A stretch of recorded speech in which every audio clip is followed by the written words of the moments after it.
A very good day to you. I'm Hank Gross, MidHudsonNews.com. It's Monday, June 27. The news today brought to you by the Galleria at Crystal Run. It seems that virtually all audits by Comptroller Thomas DiNapoli's office into information technology issues in local governments and school districts finds inadequate management that could clear the way for hackers to get into the systems. DiNapoli told Mid-Hudson News that correcting many of these issues is low cost or at no cost. That's why we've really been stepping up our audit work in this area with municipalities, particularly with school districts, because we have had instances where systems have been hacked and evildoers are very clever about figuring out ways to access accounts, not only for personal information, but to try to get money transferred out of accounts. DiNapoli said that's an area where governments at all levels must step up the game in terms of vigilance. Just this past week, the Comptroller's Office issued reports with recommendations on how the Ellenville and Portchester Rye school districts could strengthen their IT management. The Upper Delaware Scenic Byway is tackling litter along Route 97 with new signage, free reusable cloth bags, Wi-Fi-enabled solar trash receptacles, and other initiatives. The nonprofit organization marks its 20th anniversary this year in protecting the region's character, heritage, and beauty, while encouraging economic development through tourism and recreation.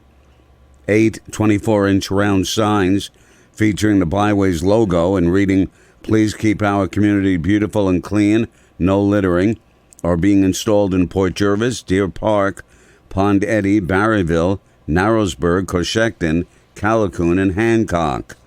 The Orange County Sheriff's Office has been awarded the Commission on Accreditation for Law Enforcement Agencies Law Enforcement Accreditation for the third time. The designation confirms the Sheriff's Office maintains the highest standards in the country and remains in the top 1% of New York State and the top 2% in the nation.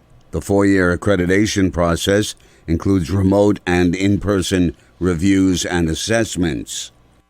Foster Supply Hospitality is noted for its upscale hospitality business in Sullivan County, and now it will be developing its first facility in Orange County, in the city of Newburgh.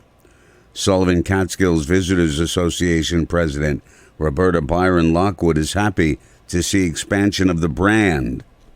We're very pleased that Orange County and some of the Hudson Valley is going to be experiencing the wonderful tradition and well-appointed hospitality that Foster Supply Hospitality brings to the hospitality industry.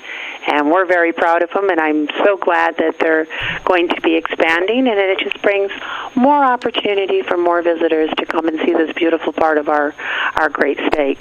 Foster Supply Hospitality plans to convert 3 buildings on Grant Street in Newburgh into a boutique hotel and restaurant with rooftop views of the Hudson River and mountain ranges.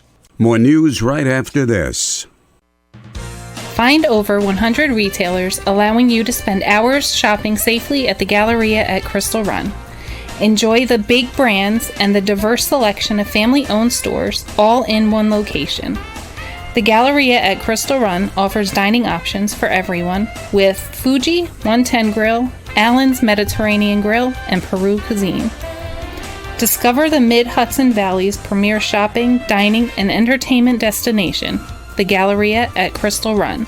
For more information, follow us on Instagram, Facebook, or visit GalleriaCrystalRun.com.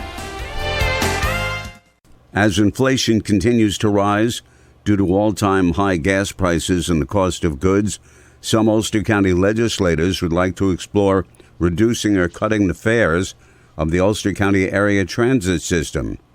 As with most mass transit systems, the Federal Transit Authority subsidizes the local operating expenses, but the agency also requires income to the fare boxes. County legislator Laura Petit, who supports some form of reduced fares, says there could be alternatives.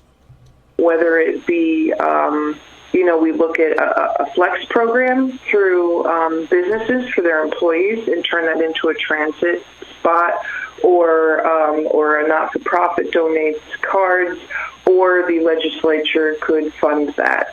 But they're going to need some sort of income in order to bring in the income. Petit says the county executives team and county finance department will research to determine how much money would be required in order to consider modifying the fares. When Norwegian airline Norse applied to the U.S. Department of Transportation to provide international service to the United States, it specifically named New York Stewart International Airport as one of 3 facilities it would serve. At some point after the airline won approval, it switched from Stewart to JFK, and when questioned about the shift by Mid-Hudson News, officials said it was because Stewart did not have the cargo volume needed to keep airfares down. The question persists that wouldn't their research have shown that during the initial application process? Alex Minton, the Port Authority's director of airline attraction, is disappointed about the Norse change of plans, but hopes they serve the Hudson Valley in the future. I can't speak on how they made their decision. I will say that, we would love to have them here at Stewart, just as we're so thrilled to have Play. And we're hoping that not just carriers like Norse, but other carriers see the success of Play and see the opportunity here to have a captive audience to, come join us at Stewart and offer routes to other places where people here want to fly. Play Airlines, based in Iceland, is now offering flights from Stewart to Reykjavik with connections to dozens of European cities. Federal funding will provide $38.8 million to the Hudson Valley to promote environmentally friendly modes of transportation and make it easier and safer to walk, hike, and bike. Among the projects, $1.1 million is designated to the town of Hyde Park to construct sidewalks and pedestrian lighting on Main Street. Ulster County will receive $4 million to convert 2.5 miles of the Ulster-Delaware Railroad to a multi-use trail and pedestrian bridges from High Mount to Bel Air Beach. And East Fishkill will receive $5 million to construct offset roundabouts at Route 82 and 376. I'm Hank Gross, MidHudsonNews.com. The news today brought to you by the Galleria at Crystal Run.